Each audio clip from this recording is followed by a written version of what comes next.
Yo, what is up? You have found We Like the Blazers. I am Brandon Goldman, and over there through the screen, I can pronounce my R's. It is the one and only Ryan Whitledge. Ryan, what's up, man? What is up, buddy? Long time no see. Long time no see. Like, I don't know, 97 attempts in the making. Let's see. We've tried to record from the deep hills on my way to the beach. I think we've tried to record one other time. I was told I got kicked off recordings because I sound like I was trapped in the bottom of a well. That is true. You sound much better. And then you avoided a kidnapping last week. So, but here we are. I did. Yeah, here we are. I'll try to make this story quick. I did want to tell it on air because our car broke down on the interstate from Portland to Seattle. Ryan, so many things went right with this. Like if your car has to break down on the interstate on a 95-degree day, like multiple belt failures, it literally happened right before a rest stop. So the power steering goes out, AC goes out, like it rolling into the rest stop. If it had happened anywhere else, we would have been stranded on the side of the road. That's point number one. Point number two, there was a rental car company in Olympia that had a car, and we had checked with several different companies and they didn't. So that was point number two. Then the last thing and most important, if you're listening, which I know you're not, shout out to Kendra and Monica, because we were sitting there in the heat. Lyft couldn't pick us up or didn't want to. How are we going to get to the car, right? Had all this stuff. And Cassie was like, that looks like a nice couple at the rest stop. And I'm like, okay, do you want to talk to them?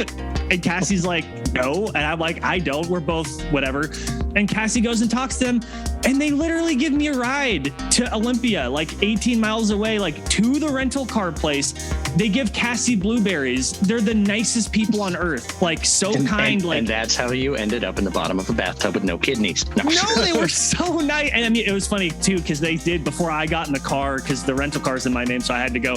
They go, "You're not a serial killer, are you? And I'm like, no, are you? And they're like, no. I'm like, okay, we're good. So all to say, 16 hours of driving in 2 days between having to go to Seattle, north of Seattle, pick up the car, come back up. I'm alive. I'm here. I'm ready to talk Blazers.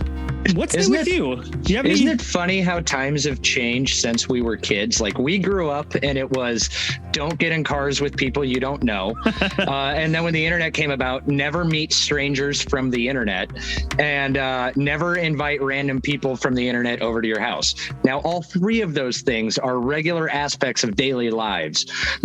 We order our groceries and our food and strangers bring them to us. Oh, that's another thing. Don't eat food from strangers. Now strangers bring us food to our door and we just trust them. Order strangers to come pick you up and drive you around. It's just everything is, hey, and in this case, I met you in what is now the modern day chat room of the internet. So it's just weird how everything that we were warned against as kids is now considered part of regular, normal, everyday life. It is weird, although I do think of it this way. Even before the internet, you would bump into people and meet people and look for a partner and find people, strangers interacting is not new. Right. And I do think it's yes, the internet has made it, if you want to mess with someone, has made it easier. Mm-hmm. And also we're kind of just use, do they pass the vibe check? Right. And I, again, shout out to, Kendra and Monica, the amount of vibe checking you have to do for someone stranded at a rest stop. That's a very high bar, right? Yes. And it's, I don't know, all to say, but you're right. It's bizarre. We live in strange times. So here we are. The people have demanded we record. We are recording. All two of them. All two, at least three. So I guess where do you want to start? I'll be honest, and I told you before we started recording, my mind has been on anything but the Blazers. I mean, I've been keeping up with my podcast. I've been keeping up with Locked On. I've been keeping up with Jack Ramsey's. I've been keeping up with the national podcasts that talk Blazers. So I guess through osmosis, I kind of know what's going on, and I maybe have some hot takes. But you, sir, you did some organizing. You're a responsible adult. Where do you want to steer this ship? So it's funny because about your level of being plugged in is about my level of being plugged in. So the two of us who have been loosely plugged in are going to host people talking about something that they like. Well, what more can you ask for? Exactly. But no, I mean, there's not that much to stay like dialed in for. Like, I'll admit, Blazers, now won the Summer League championship. Obviously it's going to repeat before. We're going to go to the Western Conference Finals again this year. Just put it in the books. It's going to happen. But in all honesty, like, my attention to Summer League, for one, I didn't go down this year. And this is the first year where, non-COVID year in 4 or 5 years that I haven't gone. So I was like, all right, fine. Now I actually get to sit down and watch and enjoy these games, because I'll admit, when I go down to Vegas for Summer League, I will take one day and go and, like, from start to finish, first game to last game, watch it all. And then my level of paying attention is kind of checked out, because I'm in Vegas. There's some gambling and drinking and pool lounging to do. So, but my level of caring faded about 6 minutes in when Shaedon Sharpe went out of the game. I was like, well, the reason I'm here is no longer here. But but I did follow a lot. I followed the podcasts that you listed off. I followed some online narratives, and Jabari Walker. I maintain, I've been saying forever, the Blazers were going to get Jabari. It turns out I was right. We'll see if it's the correct Jabari, and then I will go and wave that banner. But he had a little bit of a breakout. But other than that, it's just kind of it's all a lot of just speculating and wishing and hoping and trying to figure out which rumor's true, which one has legs, which one doesn't. But for me, go ahead real quick. No, I have one takeaway from Blazers Summer League that's actually coming from someone else. Is this an appropriate time to talk about it? Go ahead. Okay. So I listened to the Dunked On podcast with Nate Duncan and Danny LaRue. Probably my favorite NBA podcast. I've been listening to them for a really long time. And I was surprised with their takeaway from Summer League was this, and let's get your live reaction to it. Probably, I think their biggest takeaway from Blazers Summer League was how Keon Johnson looked. And that he was, of all of the players they saw, and by the way, these two guys, whether you agree with them or not, they do a lot of like film work. They do this for a living. This is their full-time job. They take it seriously. And I'm pretty sure that Nate said of every player at Summer League that Keon Johnson exceeded his expectations the most. And that he, to him, looks like a player who could actually contribute at the NBA level, which is, I don't think, what anyone, certainly not what the Clippers thought of him when they traded him to Portland, right? Like, I mean, so Keon Johnson potentially maybe being a workable NBA player would be a big deal for this Blazers team. So do you have an opinion about that? Do you have a hot take about Keon Johnson? Is he the next Kobe Bryant? Is he the next? No, I will shoot that down right now. Okay. I laugh constantly at the take of that. He's that player X can be a contributor on the NBA level. Okay, great. Because towel wavers on the end of the bench are also contributors at an NBA level. There's only 15 people. There's only 15 people per roster. But is he somebody? One that, if need be, can step into the game and give you some spot minutes or fill in for a rest night or a possible injury night to anybody who would play a backup point guard role? Yes. Is he going to challenge anybody on this roster for a starter spot? No. Does his upward progression that he showed in Summer League, if he can maintain that in whatever, minutes he gets in preseason games or, near the beginning of the season, does he now suddenly become a valuable trade asset? Yes. So, I mean, those are all upward things, but like contributor on an NBA team, yes. Major contributor for this Trailblazers team, no, as far as on-court production. But I think that you said something that's important. So this dude is really young. He's 19, 20 years old. You're at the bottom of a well again. Well, I'm just saying, he's young. So that's okay. Mic to your mouth there, bud. There we go. You're wandering, tap, Mike. Tap? Do you hear the tap? We hear the tap. Professional podcaster here who has to relearn how to hold his microphone because he doesn't have a mic stand. Look, I don't know if I've said on the pod. I broke it on Twitter. We're moving to New Zealand for a year. Maybe I did say it on the pod. I can't remember. And we're having to get rid of stuff. I had to get rid of the thing that was next to my desk and it was holding my mic. So yes, now I have to hold it. It's very awkward. I hate it. But Keon Johnson, really quick. He's 19. He's really young, right? He's also, he's not 6'2", he's not 6'3", he's like 6'5", 6'6". He's got some size. So if you have a really young guard who was, picked relatively high in the first round, again, by the Clippers, part of the Norm Powell and Robert Covington trade last year, to 6'4", by the way. I believe he is taller than I just looked it up. I am looking. Where are you looking? I'm looking on Basketball Reference. Where are you looking? I just went Google. Why don't you? I can't, because now I have to hold the stupid mic and I can't, dude, I know it's so annoying because I would look at his combine stats, whatever. He's a little bit bigger. Basketball Reference has him at 6'5". So we'll go. He's 6'4" out of shoes. He's anyways a medium to larger sized guard. So that's important. And to your point, even if he's not a starting level contributor for the Blazers, which is not what anyone was thinking, the fact is that the Blazers need as much depth as they can get. And yeah, it would be great if he could show enough and contribute enough on a good team to be part of a trade package this upcoming season or next year. The thing that I know that you have a plan for the show, so I'm not trying to run over it, but when you start talking this way, Keon Johnson could be part of a trade, a little bit of positive value or a depth piece, then we're talking about, well, then what are the Blazers doing next year and the year after? And then you're talking about how long is Dame's prime going to last? And we're talking all that stuff, but all to say, my one takeaway from Summer League wasn't really about Jabari Walker. It was about Keon Johnson vis-a-vis the Dunked On podcast. So I'll just leave that there. Okay. All right. Okay. Very good. Good job, Brandon. Way to go. Cool story, bro. Way to go, Brandon. You did it. Hey, it's been a while. It's been high fives. Air high fives. Okay. All right. So you're driving the ship. I'm just going to interject like a jerk whenever I feel like it. So, with us loosely having kept up on things, we're not diving into the minutia of here's our minutes breakdown of how we think this is going to go. There, as all the podcasts you listed off earlier are the much smarter people to be able to give you that. But if there's one thing that you and I both excel at, it's disseminating and having opinions on random internet takes. I would agree. Yeah, so I would say my strength is just foaming at the mouth. That's my strength. This is my my perfunctory internet positions segment here, where I'm going to take a few of the. Look at you, Mr. Thesaurus. Jeez.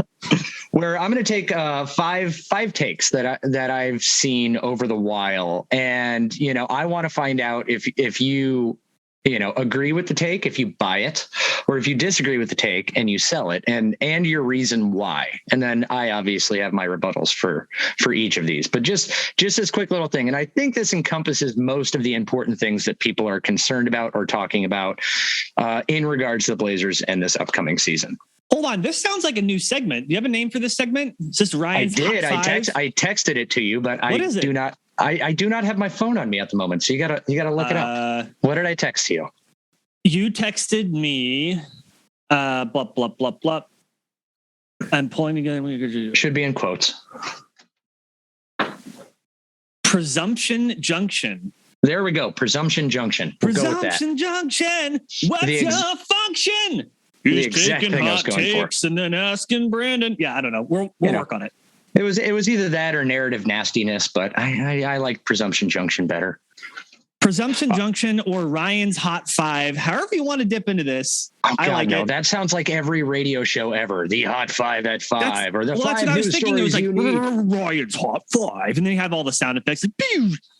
Yeah, that's just more work for you, sound guy.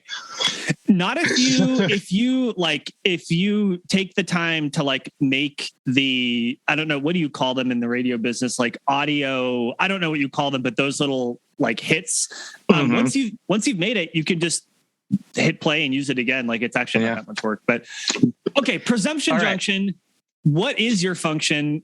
Where are you going with this? I love it. I'm on board. I'm on board. First one that I want to know if you're buying or selling is that Dame probably won't return to his pre-injury level of play.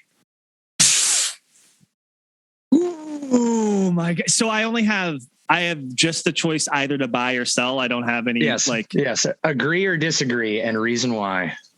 Okay. Wow. Jesus. I'm actually glad I didn't see these in advance because that's good. And honestly, is probably the most important question, not only for next year, but for the Blazers moving forward. If you're a fan of the franchise and want to see them succeed, I'm going to disagree. And here's why. I have found Damian Lillard to be a man of honor and an honest person, also an extraordinarily hard worker, also one of the most durable players over his career, even with, I would say even with last year, if you just add up the number of years, number of games. So with all of that being said, when Damian Lillard says, I have been hampered by this specific injury for years. I couldn't move. I blah, blah, blah. And now I feel better beyond the point that I thought was possible. I think he had some comments like a month after the surgery. He's like, oh yeah, I'm better. This is great. And then like a month later, he's like, holy shit, I'm like even better. Like what's going, like that he has been surprised by how good he feels. I will say that so I will disagree with your premise, because the premise was that he will not return to pre-injury forms. I think he will have a prime Damian Lillard season next year. Now, part of that is optimism, but so that's my take. I got more to say about that, but yeah, where do you land on it? For me, it's that the concern of that Dame returning to a pre-injury form is that in order for you to want that, you have to go back 6 years in his career, because it's now been well documented by Dame himself, when he was talking about, going home and his abdomen so swollen up that he's got this knot right at his belt line, that Dame hasn't been a healthy player for the last 4 to 5 seasons. And he's been playing with this injury. And in all, And in all of these seasons, this is a trick question bullshit. Come on, man. But in all of these seasons, he has finished in top 10 in MVP voting. He's got a couple, top 6 finishes in there as well. So like the return to pre-injury level of play is that I think is just a nonsense worry, because of the fact that he's been playing injured while we've been appreciating him having these great seasons and this great elevated level of play that has earned him a top 75 player honor, and he's finally got the issue corrected. So I think this is the first time in, most of his career here that we're going to see him play injury free. And if we want to appreciate how Damian Lillard has played over the past 4 or 5 seasons and appreciate the greatness that he has brought, you can only be excited and obviously think that he is going to return at an elevated level of play from what he's had over the past couple of years. Yes, there are trick questions in here, Bob. You see the face I'm making right now? That's such okay. You got me. But here's the deal. Okay, let me be clear. When you look at when you say pre-injury, 99% of people basically say ignore last year, right? And so then when you look at from 17 to 21, you're talking about, pre-injury would be like 28 points a game, 7 assists a game, 54 to 55 effective field goal percentage, right? Like all the things that just took a deep dive last year. So your bullshit gotcha question aside, right? Like, yes, I'm talking about just ignoring last year. Can he get back up to 28 points per game on, again, 54, 55 effective field goal percentage? Yes, I do think that that's possible. So I think with him having surgically repaired an issue that he's dealt with for so long, I think he could return to, I want to say he finished 4th. That's his highest he's ever finished in MVP voting in the 2017, 2018 season or whatnot. I think he could put up the numbers that he put up that season in his sleep, if he's now healthy and not having to deal with a chronic injury. He could. I do also, before we move on to the next one, to be clear, it is also possible that, Dame is going to be 32 and he has, 700 plus NBA games played, not to mention the playoffs. You could see age-related decline, right? So maybe he doesn't. And, that's possible too. I don't think it's totally out of the question if you're like, well, maybe he'll never be the same. I don't think that's so, asinine. I think that is possible. I tend to believe that based on his history and based on what he's saying, that he will return to the Dame that we know. And that would be great if he did. You should jiggle your mic cord. What's that? Jiggle your mic cord there. Why? You're moving it around. It makes it skip. Again, we're doing it on the fly. See, that's why. There you go. Now you're back. That's why I put it in the holder to begin with. I need to figure that out. Okay. I will try to keep my hands completely frozen in place and not move the mic at all. Let's move on to the next question. All right. Well, I'm glad you said something. about this, because the next one is that Dame is getting too old and the Blazers should consider trading him. That's 2 questions. That's unfair. That's not 2 questions. Yes, it is. Dame's too old to lead the team, so obviously they need to trade him to start a youth movement. Those to are build two around different Anthony things. Simons. We're going to parse those out. I'm just saying, okay, fine. Then we're up to like 7 now. Jesus. So compound questions. All right. Again, like I think the first part, that Dame is too old, folds into the first answer. And I tend to believe that he's not. So I don't think he's too old.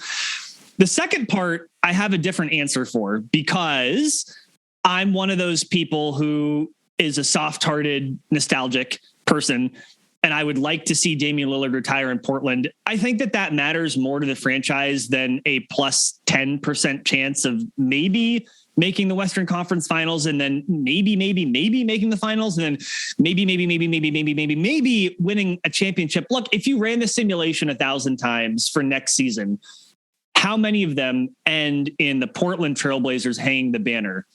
Not many. Yeah. And for me as a fan, how many of those simulations, if you run them for 5 years, end up with Damian Lillard having statues in Portland? Many. And I think that matters. So for me, like, I don't think he's too old. And I also don't think the Blazers should trade him, even if he were too old. So even if Dame was rickety or whatever, I still say don't trade him. And by the way, if Dame looks rickety, say goodbye to any possibility of trading him, right? Like, I mean, or like for any amount of value. Like, well, and that's where the argument for like, you should trade him now. Like, well, he still looks good. Like, while your shiny toy is still in mint condition, you know, you got to sell it before the corner or edges get creased, kind of thing. So, and I completely understand people who take that view. I will say this, that like, when you listen to national podcasts, it's pretty, I think it's kind of surprising how few people who are national basketball podcasters, they only look at it from a production and on-court value perspective. And there is little to no credence given to how important it is for a small market franchise to have a player that represents the city and the team and that retires here like that. I don't think that they quite understand how much that matters. Like, oh yeah, definitely trade him right now. It's the best time to do it. Like, you're not even, so, you know, I get it when people go there. I think it's again, a fair argument. I don't agree with it, but I just do think that people are not giving enough weight to the fact that someone retiring here, that matters. Yeah, it for me, it's, you know, I don't buy it, because it's, I've always found it weird that in the same breath, it's that Dame is getting too old and you need to trade him, and then immediately turning around and heaping praise on Steph Curry, who's 2 years older than Dame and has a documented bigger injury history. Yeah. So sure. and you know, take that as you will. I'm not trying to start some sort of Steph Curry versus Dame debate. They play two different styles, you know. Curry definitely runs around and is a lot more active than Dame, you know, off ball stuff, but whatever. But it's Curry also has had an infinitely better team around him for fucking ever. Correct. And so, I've just, it's always failed me of that, you know, he's getting too old. And I think sports medicine these days, like in the olden days, yeah. I mean, like, you go back to like late 90s, hell, even early 2000s, like, yeah, you could make legitimate arguments for like, okay, this player's getting up there, yada, yada, yada.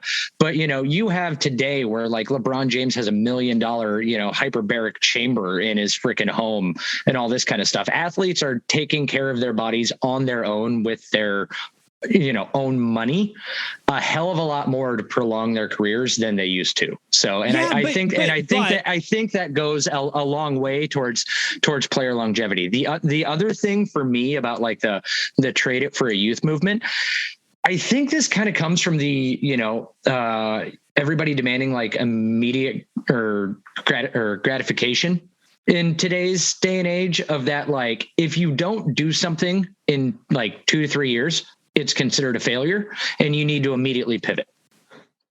And so, you know, the Blazers, they're going on damn near a decade of things with Dame. So it just seems like they're running out of dinosaur now.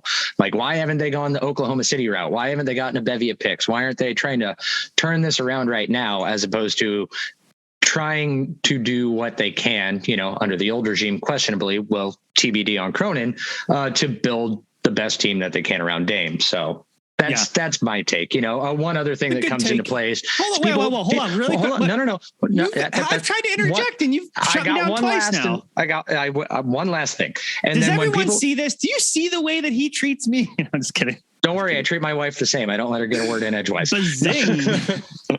But no, the other thing that people want to say about like why you need to trade him is because you're paying him way too much money. And, he just signed the contract extension. And I think a lot of people don't take into account exactly how much the cap is going to go up. Like we just look at the fact that Dame is eventually going to be making $60 million and thinking about it in the context of like the cap is currently like 120, like you're going to give a guy half your stuff. Those TV numbers by the end of Dame's deal, and it kind of goes for everybody else's deal per se, it's expected to be like $160 million cap. So it's all relative. Lock these guys in now when the contracts are considered high, and they'll be considered cheap later. To be clear, Dame's, I believe his maximum extension is a percentage of the cap. And so it's not a hard number. So 35%. Yes, it is adjustable. So no offense, but the point you just made is completely moot because he's going to get paid more if the cap goes up. So it's still a percentage of the cap. But it'll always be 35%. Right. So okay. But so first of all, you're wrong because of that. Second of all, what I wanted to say about like the human physiology part, and yeah, technology is better. And I think that people know more about diet and health and sleep and training and the ways that they get treatment and surgeries has all improved. And also people age and they will just age. There are plenty of players whose names we, have forgotten or have never known because they got hurt, whose careers have been affected. We don't know when it's going to happen. We don't know when it's going to happen for Dame. We know there's some players like Steph Curry who continue to have long primes, Chris Paul. We also know there are players like Darren Williams, like Baron Davis, like name the player who just ends up, they eventually just fall off a cliff and we just don't know. Mm-hmm. So yeah. But again, my point to your question was like, is he too old and should the Blazers trade him? A, I don't think he's too old. B, they shouldn't trade him even if he is because he matters too much to the team. Okay. So the next one is one that I know is near and dear to your heart, Mr. Brandon Goldner. Okay. And this is that the Blazers need more tall people because they can't rely on Yusuf Nurkic to stay healthy. They can't rely on him even when he is healthy. Yeah, no, they do need, yes, they need more tall people. So you're buying this one. It's not just because of Nurk though, to be fair. It's like, look at their depth chart. They have Nurkic, then they have some dude from Oregon State University, thanks Drew Eubanks, love you, but geez. Then they have, someone they signed on a training camp deal. And then I don't know who they have. They need more tall people. So they need more tall people. Separately from that, I'm not a big Yusuf Nurkic fan. Whatever. He's probably a fabulous human being. I just don't like him as a basketball player. I don't think you can rely on him for anything. He fits firmly into the category for me of that. It's an overpay on his contract right now. But again, when the new TV money kicks in, I think like his kind of deal is, and it's hard for us sports fans who remember the good old days where like a team friendly deal was like $4 million a year. And so now we're looking at these numbers and it's going to be, $15 million is now going to start being considered a team friendly deal. But I agree with that. The Blazers need more tall people but I don't think like for me, I'm not expecting Nurkic to play more than 70 games. If he can play 60, vindicates your opinion. 60 plus would be absolutely fantastic. But if he plays more than 70, it's a miracle from the basketball gods. But I don't think that the Blazers, well, actually, let me take this back. I don't think the league as a whole is, there's a correction on big men, and, the Warriors kind of skewed things a little bit with, Draymond Green and whatnot. But like, as far as there's a handful of teams that you can count on, literally one hand that employ elite big men and everybody else is really good at going small. I think Nurkic, his minutes will be limited because I think the Blazers are going to lean into a small ball, athletic, style of play a lot more. And I think they've got guys that can, I don't know, they're shorter, but they can spell him. But as far as that, do they need more tall people? Yes, I buy that, because it never hurts to have more. And we've coming out of a regime that believed in nothing but 6'3" players. I want to do something that will shock you and will shock the world. Uh-oh, please don't streak on camera. That's coming later. I want to present an optimistic case for Jusuf Nurkic next year. Holy shit. I know. It's Is this the good place? That's a great show, by the way. I love that show. The optimistic case for Jusuf Nurkic is something like this. He's not the most fleet of foot. He's not the most mobile. No. But we do know that when he was on the court, at least under a Terry Stotts defense, which make of that phrase what you will, Jusuf Nurkic was the most important and impactful defender the Blazers had. What I think part of what happened in the Denver series, where Nurkic completely lost his focus, his concentration, his discipline, time and time and time again in the most critical moments possible, fouling out of multiple games, rewatching the film and seeing those fouls being bad, silly, take fouls, frustration. This was not him playing hard. It was like he was mentally, he could not stay focused and disciplined. But the optimistic case is this: if the Blazers have now a coach that really cares about defensive intensity, if the Blazers now have a starting five and a first person off the bench in Gary Payton II, who are slightly bigger, slightly more willing to play defense. Jeremy Grant has shown earlier in his career the willingness to do that, right? Like Simons is not a great defender, but shown the willingness to do it. Gary Payton obviously has the willingness to do it. Josh Hart has the willingness to do it. And even if you look back at the bench and Nasir Little has a willingness, maybe then Jusuf Nurkic will feel more supported, more vindicated in giving that defensive effort, knowing he won't be left on an island, knowing that other players around him are scrambling to make up the mistakes that used to basically only fall on him.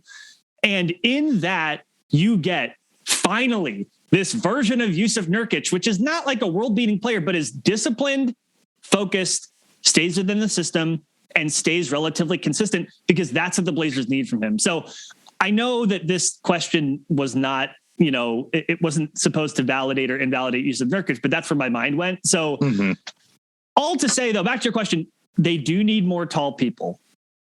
Thank you, Mike. We're on the Mike Richmond train for that. More tall people. They do need more tall people. And there are tall people to be had. It's funny. I saw some people online who were like, why haven't they signed DeMarcus Cousins or Dwight Howard? And it's like, well, neither have the other 29 NBA teams. And there's probably a reason for that. Right. So just hold your horses on that. But yeah, anyway, yeah.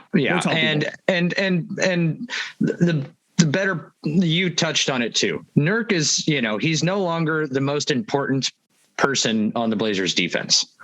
And ideally correct. Yes. And it's now looking like he is not going to be responsible for cleaning up 4 other people's messes, because you do have other capable people on the floor.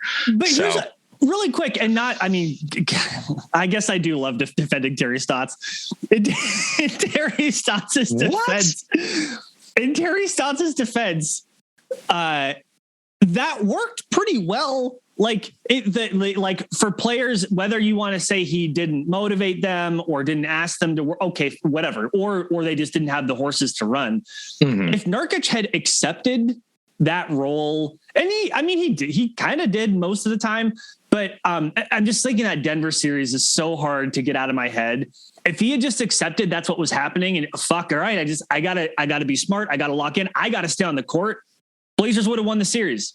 Yeah. They would have won the double overtime game. They would have won the series. if not for that. And like, again, that's why I like, it's not all his fault, but yeah. Yeah. And a lot of that, frustration or whatnot, like he was the starter in Denver until Jokic came in and took the job away from him and became the golden child. So there's, there was probably he only became a 2-time MVP. Oh, darn. Yeah, well, exactly. And so, competitive nature of athletes, being what it is, there's probably always some voice in the back of Nurkic's head that's like, I'm better than this guy. And then when it's easily being proven on the court that he's not, getting frustrated that why can't I do this? I should be able to. No, you can't. There's like one person probably in the league that can handle Jokic. And it was, the guy who came in second for MVP voting last year.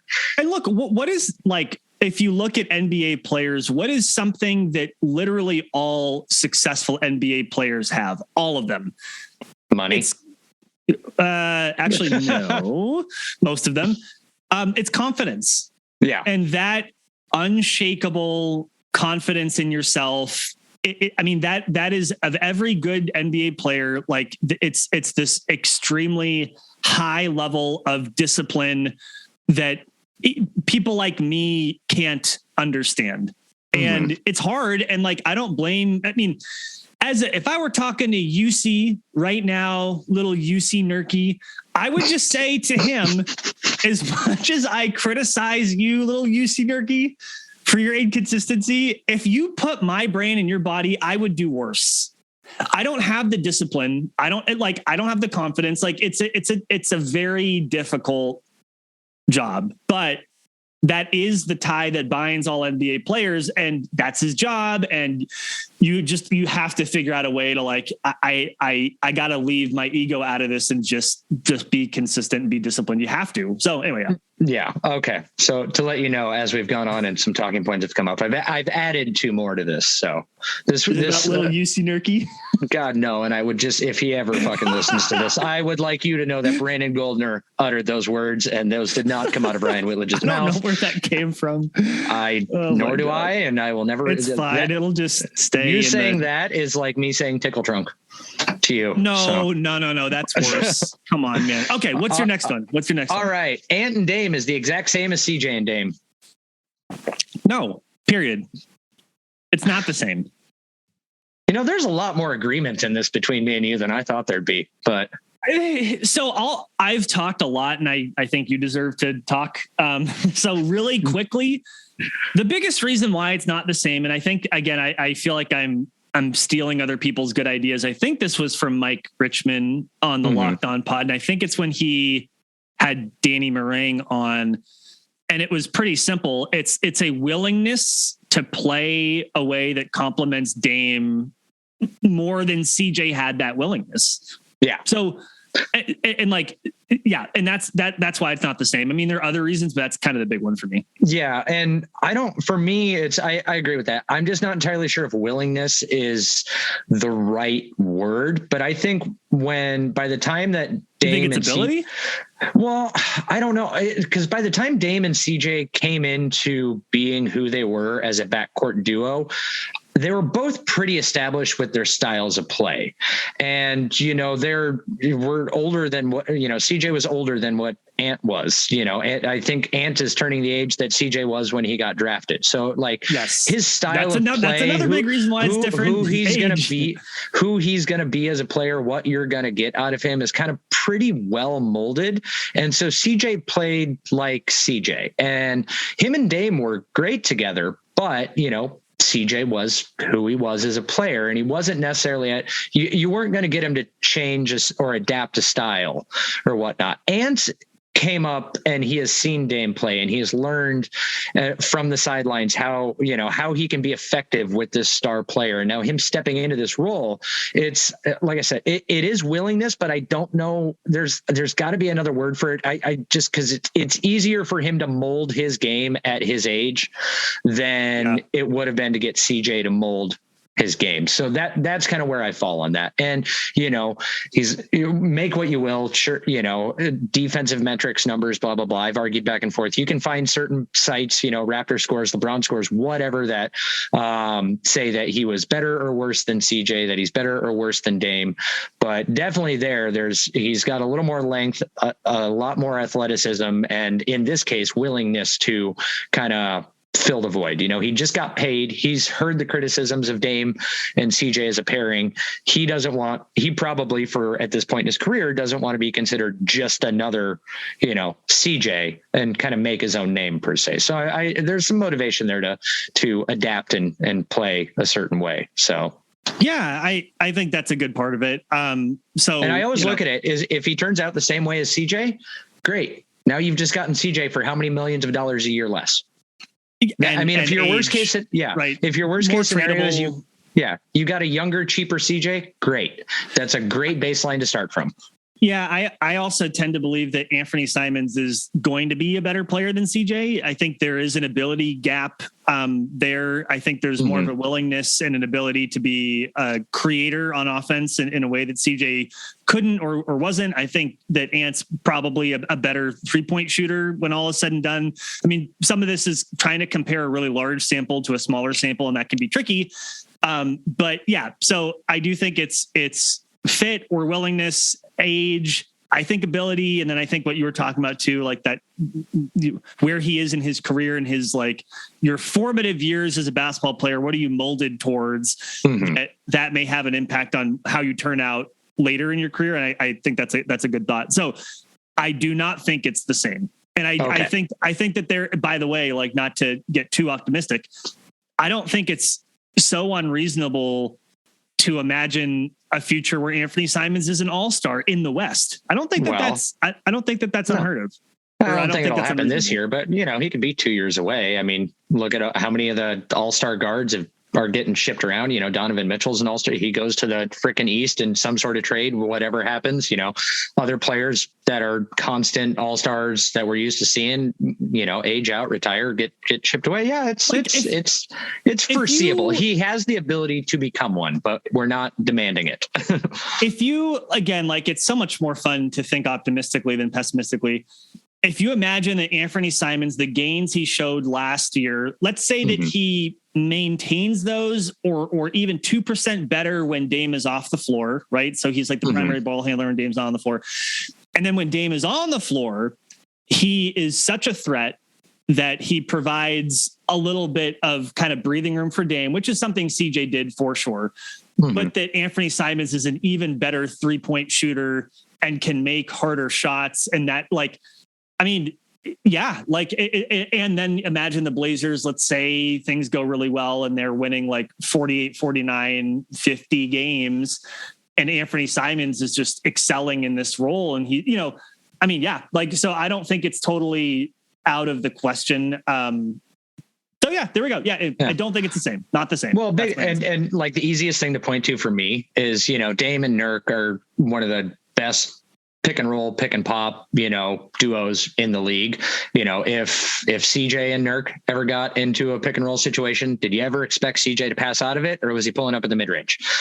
You don't have that kind of like, you don't have that with Ant. If it's like Ant and Nurk in a pick and roll, like it's he's more willing to pass, create, do whatever, dump off to the roll man. But he's more willing. He has better vision. I think Anthony Simons is a little bigger than CJ, as you mentioned. I think he's a little lengthier than CJ. I mean, CJ has a biomechanic advantage of movement, which very few players do. By the way, if you haven't checked out Thinking Basketball, it's a podcast. It's like very nerdy in a great way.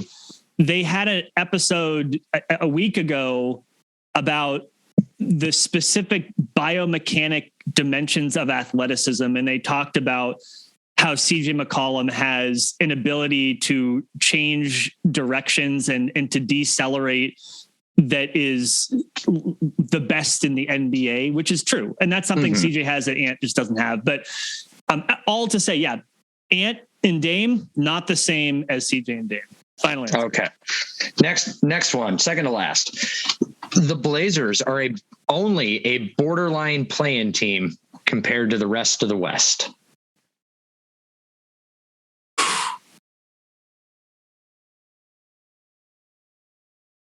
The thing that is, you're making me think, the thing that is giving me pause is the word borderline. So, but you said I have to give a hard answer. So my answer is no. So borderline in this is that they'll be fighting for that 9-10 spot. No. And again, I'll short answer to kick back to you quickly. They are probably, as much as this is really annoying, probably more likely that they're closer to the play-in than the top 3. So that's, I was like, I think it's more likely that they would end up in the play-in than they would like a top 3, maybe even a top 4. I think it's more likely that, but I don't think they'll be fighting to get into the play-in. I don't think that's going to happen. So what are your thoughts about it? For me, it's weird because if you do the exercise of going down, all the teams in the West and whatnot, the West is really good. The West is really good, but the West has so many fucking questions on, things can go either way. Like, how's this Donovan Mitchell thing going to work out in Utah? Are they going to punt? Or the Spurs appear to be in full freaking tank mode. You have OKC in full tank mode. What the hell are the vibes like in Phoenix? Is that going to implode? I mean, the Blazers are a perfect example of that. When you don't have good vibes, there's not, extended Monty Williams. That kind of clarifies the leadership there. Yeah. And so but still, if that implodes and, DeAndre Ayton, it's, he just took the money and it doesn't end up working. Chris Paul has proven that, he's a great player, but it's not necessarily the friendliest teammate to play with per se, I think is the rumor out there. So it's weird because I can sit here and go, Phoenix is better. This team's better. Do I think Dallas on paper is better, but Christian Wood isn't as big of an upgrade as I necessarily think a lot of people think he is. And I don't know if Dallas is better. I think Luka is like a supernova. I think he's going to step into an MVP year this year, and it may not matter that Dallas is he going to care? Is he going to be in shape? Because right now the rumors are that he's not necessarily in shape. So wait, where have you heard that? The rumor is the opposite. He's in shape. Oh, well, if round is a shape, then yes. Round is a shape. But anyway, so it's weird because I think this team does have potential to end up in a top 5. And I struggle to see a world in which a team led by Damian Lillard, and there's not catastrophic injuries up and down the roster, is not easily a bona fide top 8 team. So, I mean, I think they're Vegas is really good. Yeah. And, I think I can't remember where I heard it. Might've been Locked On. God, we're just giving Richmond so much pub. Yeah, but I think I heard it the other day, Damian Lillard is, him alone on a team is worth 38 wins. And so their Vegas win total being at 40.5. It's I can look at the rest of the roster and pick out 6 to 10 more wins out of that, and that puts you right at a 46, 47, 48 win total. And if the Warriors didn't skew everyone's belief, or Warriors and Spurs, in that 73 win and 65 win season, and how easy it is to get to such high win numbers, I've been guilty of that. I thought the Blazers were going to win 54 last year, but it's weird. I don't think they're only a borderline play-in team. I think that they are a guaranteed playoff team. Here's the only twist to this is the Blazers are not particularly deep as currently constructed. Mm-hmm. So they're one injury to the wrong person away from not being very good. That's every team in the league to me. Pretty much, though. What are the Bucks doing if Giannis goes down? I specifically didn't say to Dame on purpose because yes, if you take out your best player, it's going to be rough stuff. But they're not particularly deep. I think when you get to the playoffs, that's not as important, but you have to get there first. So I don't know, let's quickly just rattle off these teams and you tell me whether you think they're going to be better than the Blazers next year or not. Okay. Now we're just directly stealing from Richmond. We're not. I don't care. I'm looking at ESPN. I'm looking at the Western Conference. This will take 1 minute. Phoenix Suns better or worse than the Blazers? Better. Memphis Grizzlies. Same. Weird answer. They won 56 games last year, but okay. Golden State Warriors. How's Jaren Jackson Jr. going to do? He's probably not going to play. So okay. I'm putting them same. Fine. Golden State Warriors. Better. Dallas Mavericks. Worse. Utah Jazz. Worse. Denver Nuggets. Better.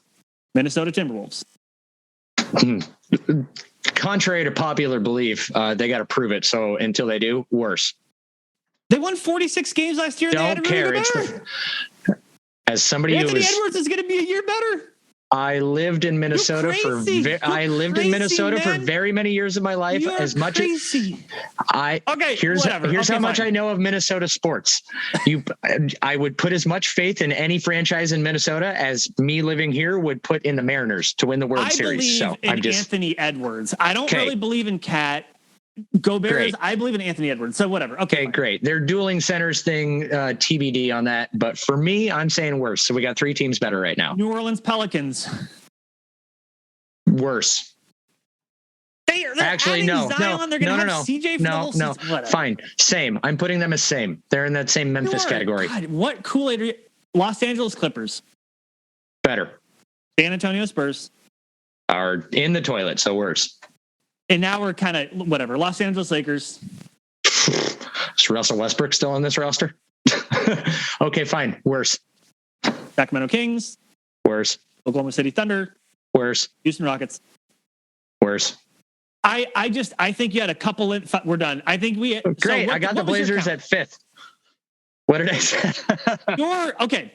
I don't think the Blazers ending at 5th is outside the realm of possibility. That might even be like a optimistic median, right? Like not optimistic at the top of the optimism, but like in the middle, it's like an optimistic middle. I just think that you're underselling some of those teams, particularly and I have the strong possibility too, but I think people have a tendency to oversell because and I agree that technically the trajectory of a sports team should go this way, but just because a team took a step the previous year does not mean that they're going to continue to take a step the next year. And we've seen that enough in our own thing with the Blazers. I'm eyeballing Memphis and in that one. But they won 56 games, so even if they step back, they're still good. Okay, great. I put them in the category. Them and the Pelicans are in the same boat as the Blazers. I'm lumping those 3 teams together. If you ask me to go through that, the Blazers would probably end up at like 8th or 9th, which I think is like a pretty reasonable. I don't think. Okay, neither one of us is like right or wrong, except I'm right. But like, no, he's not. I'm kidding. Okay, so there we go. No, what is your last? What was it? You touched on this earlier. There was a great segue earlier, but this is the last one, right, and this goes to Cronin has not proven he is better at roster building than Neil Olshey. I agree with that. In your words, Joe Cronin, the same as Neil Olshey. You heard it here first. No, it's not what I said. I am carefully listening to the way you phrase these questions, and I'm being very mindful that I'm glad I answering. Just haphazardly typed them out in notes form. Then I would have picked better verbiage. I think it's always important that we be very precise with our words. I should never talk like that again. What you said was that Cronin has proven that he's better than Neil Olshey, and I don't proven. Yes, it's been like 1 second. What I would say is that Cronin has proven that he is a fundamentally different GM than Neil Olshey. He has actually already proven that, which I believe is good. And I believe if you extrapolate that, I believe it will demonstrate eventually that he's better, but he hasn't proven it yet. So that's why I'm answering the way I'm answering. I have the exact same thought as you. He has not proven it. Terry, if you're listening to this, God bless your soul. You keep tweeting at me asking if it's okay to judge the Blazers yet, and I keep telling him he has to wait till the end of August. But you can. I think you can judge. Yeah, you can. It's safe to judge now, but I will never admit that. I said till the end of August. I'm legally obligated to keep reminding him of that until it's the end of August. So that's fine. I think like. Yeah. Sorry.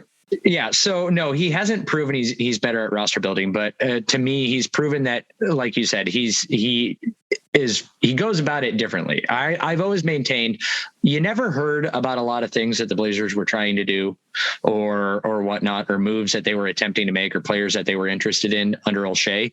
And that was an ego thing, because if the Blazers were ever linked to big names and it didn't work out, it would be deemed as a failure on Olshey's part? And how many big names were the Blazers linked to from pre-draft all up until the start of free agency that we heard about? Yeah. We heard about, there was some operating in a public sphere. There were agent pushes to try to get players moved around. Those are things that never would have happened under the Olshey regime because he was afraid of being viewed as a failure. So he's different, and I'm optimistic about this difference. I agree with you. I also would say that part of the information not flowing very much under Olshey wasn't just him being afraid of being wrong. It was a control issue thing where I think Olshey, by like every anecdotal account of people who worked with him, really liked, enjoyed, relished, reveled in being in control. And Cronin does not seem to care as much or maybe at all about that. As a leader, you have to care a little bit about channels of communication. I mean, you understand, you're a leader, the certain things when they need, for example, something needs to get to staff, you need to be mindful about how it gets there and when and sequence. Like, I totally get that part, but Olshey, there seemed to be a part of Olshey is like, I want to be the one through which everything rolls. And Cronin's much more like, I just want a better end result. So hasn't proven it, is different. I am optimistic. That's my answer. All right. Pause for a moment. We'll come back and close because one of my neighbors is apparently knocking on my door and doesn't respect I'm trying to podcast. I knew I should have put a sock on the door. I will be right back. Go. Okay.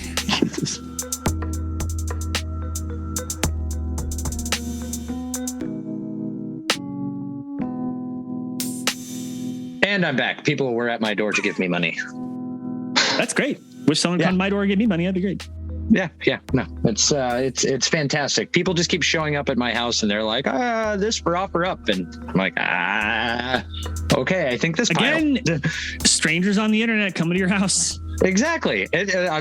My wife didn't even inform me of it. So I'm probably selling shit I shouldn't sell, but that's her fault. She left me in charge. This is what happens when you leave the monkeys alone in the zoo. That's right. Yeah. So no, I agree with all that stuff on the Cronin front. It's weird. The one reason that I do keep that I was yelling at people, well, not yelling, but like how I mentioned Terry earlier, telling people to wait until the end of August is because you didn't know what machinations were, and I'm not gonna keep trying to kick the can down the road because now I could say, do the Blazers have a lot of tradable players? So yeah, do I expect the roster as is right now to be the exact same one the day after the trade deadline? God, no, but at least, and again, this is another difference, is that the organization is willing to admit it. You have Cronin and people coming out saying we're not as good as we need to be. Right. So, and that's creepy. My light is flickering over there. If I die, I love you all. No. The organization is not as good as it needs to be. They're willing to admit it. They're not trying to sell us by this statistical analysis without Farouk Aminu playing the starting forward position, we project to win this many games. None of that crap. So I appreciate the honesty. I appreciate that they're trying to make this work. And, the biggest thing that I think fans should care about is that the organization now, regardless of how you feel about Jody or whatnot, for the time being, feels like they're attempting to take a swing on things and stuff. Yeah, I agree with that. And by the way, like, again, not to continue plugging the Dunked On podcast, but I found it interesting that like a lot of people whose opinion I value pretty highly has said, and I've pushed on this with several different people, but like that the trade to the Clippers was just bad for the Blazers, that, Norm Powell and Robert Covington, that trade was bad. Nate and Danny have a different take, which was kind of my thinking at the time. And then I was like persuaded that it definitely was bad, but basically they were like, the value of Norm Powell's contract was not what you might think it was because of his age, the years, and the position he plays and what he offers. That because of that, the Blazers didn't have many options for that specific trade. Therefore, the trade maybe wasn't as bad as you would think. But again, I think the consensus, at least in Blazers land, is that was a bad trade. But all to say that I tend to agree with you. At a bare minimum, he's doing something different. And I hope that time will tell that it's better. So that's my hope. Yeah. The perspective on that Norm deal too is, it's everybody's individual perception. When Norm signed that deal, I think most of us all thought that was a pretty good team friendly deal, that we didn't overpay for it. So to then hear outside of the, our Blazers bubble that contract was a little bloated and overvalued. It's a hard pill to swallow, because we all just celebrated how great of a contract it was 4 months earlier. Yeah. And I tend to think, this is the weird twist. I think that for the Blazers at the time, given the assumptions of team building, which in that time was, we're not trading CJ. I think given those things, and given that you turned, Gary Trent Jr. into Norm Powell, who had championship experience and blah, blah, blah, I think that the deal was good for the Blazers at the time. I don't think I thought of it as much at the time as like, how many other teams need a player like him if he's properly paid through his prime. I think it runs that contract until he's maybe 33. So at any rate, plus the landscape of the NBA changes, and it really does boil down to which team needed a mature, okay on defense, good on offense, smaller guard. Which contending teams need a player like that who is properly paid? So anyway, and it's hard to spepeculate. We don't know, but to your point, we'll go through all this again when the Blazers trade Josh Hart at the trade deadline, and everyone is mad because he's another one of those Norm type players where a bunch of teams could probably use him. Yeah. Okay. So that's all I got. That's the list. That's what I was able to cobble together from us barely paying attention to anything going on in Blazers land. And congratulations to us for coherent sentences and real thoughts. Mostly coherent sentences, majority real thoughts. This was a great episode, and I appreciate that you put the work in to make it organized. We will be back at some point in the not too distant future. I'm not exactly sure when. We make no promises. We make no life is happening, man. Again, like it's like New Zealand is going to happen next month. Yeah. The marriage is going to happen next month. Do you want to record live from the altar? No. Oh my God. Yeah, you can live stream it. The future Mrs. Goldner, she'll appreciate me just chiming up there to get your opinions on a preseason game. There will be no Mrs. Goldner. We are both keeping our names. Actually, we've played around with maybe creating a new last name and sharing it. But anyway, what I can announce that I will be wearing at the altar brand new Air Jordan 36s. Let's go. Did I overpay for them? Perhaps. Do they look awesome? Yes. Have I ever owned a pair of Jordans? I now understand the price of the PS5. Okay. No. Yeah, well, hey, you compare, my suit from Indochino, so pretty reasonable. Okay. So, I think if you combine my suit and shoes with whatever Cassie's going to end up paying for her dress, let's not even talk about it. But if you want to reach out to us, you always can do that at weliktheblazers.com. You can also find me at GoldmanPDX, him at TheWittyRyan, our account as is at LikeTheBlazers. Do you have anything else? I just kind of launched into the end. No, I got nothing. I got nothing else. Ryan, I appreciate you. Thanks for making the time. Sorry about all the changes, but thanks for being flexible. Until next time, we appreciate you. Thank you, and go Blazers. Go Blazers.